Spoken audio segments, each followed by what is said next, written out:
নির্বাচন যত ঘনিয়ে আসছে জামাতের মাথা তত খারাপ হচ্ছে।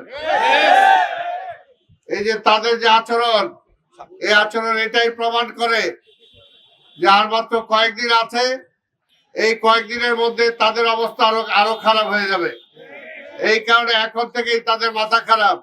আমরা বলবো মাওলানা সাহেবরা একটু আসতে, মাওলানাও তো ওনারা, তাই না? তা আজকে বলবো যে আপনাদের ধৈর্য ধরেন, ক্যাডার জামাত একটু ধৈর্য ধরেন, ধৈর্য ধরে 12 তারিখ পর্যন্ত থাকেন, নাহলে 12 তারিখের পরে শুয়ে পড়বেন। এখনই দরকার হলে বৈশা পড়েন, যদি অধৈর্য হন তাহলে বৈশা যান। গতকালকে ক্যান্টনমেন্টের ওইখানে যে ঘটনা ঘটিয়েছে, ন্যাক্কারজনক ঘটনা, আমরা তার তীব্র প্রতিবাদ জানাই এবং এতে জামাতের মুখ উন্মোচন হয়েছে। তারা যে এখন পর্যন্ত বাংলাদেশ সেনাবাহিনীকে গ্রহণ করতে পারে নাই, এটাই তার প্রমাণ।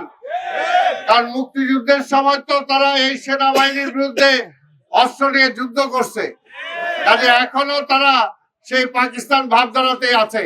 তাই সমবেত বন্ধুগণ, আমরা বলতে চাই যে কথা বলা হয়েছে তার জন্য তাকে বিচার করতে হবে, বিচার আওতায় আনতে হবে। আমাদের সেনাবাহিনীদের যেভাবে তিনি ধিক্কার জানিয়েছেন, যেভাবে সমালোচনা করেছেন, সেটা কোনো ভাষা হতে পারে না। পাশাপাশি সেখানে আবার আমাদের নেতা তারেক রহমানের নাম এনেছেন। কেন রে ভাই? উনি আমার মনে হয় জামাতের প্রার্থীর চেয়ে তারেক রহমানের প্রতিদ্বন্দ্বী হিসাবে পরিচয় দিতে বেশি ভালোবাসেন। মানে তারেক রহমানের নামটা আনতে পারলে মনে নিজে একটু বড় বড় হন, বড় বড় লাগে। যে কোনো কথাতেই তারেক রহমান। আরে তারেক রহমান তো শুধু এই সিটের নেতা না, তারেক রহমান হলো বাংলাদেশের নেতা। আজকে প্রমাণ হয়েছে, এক সময় এই দেশের নেতা ছিলেন শহীদ রাষ্ট্রপতি জিয়া রহমান, তার অবর্তমানে হয়েছিল বেগম খালেদা জিয়া, এবং এখন তার অবর্তমানে সারা বাংলাদেশ যে নেতাকে গ্রহণ করেছে তিনি হলো তারেক রহমান।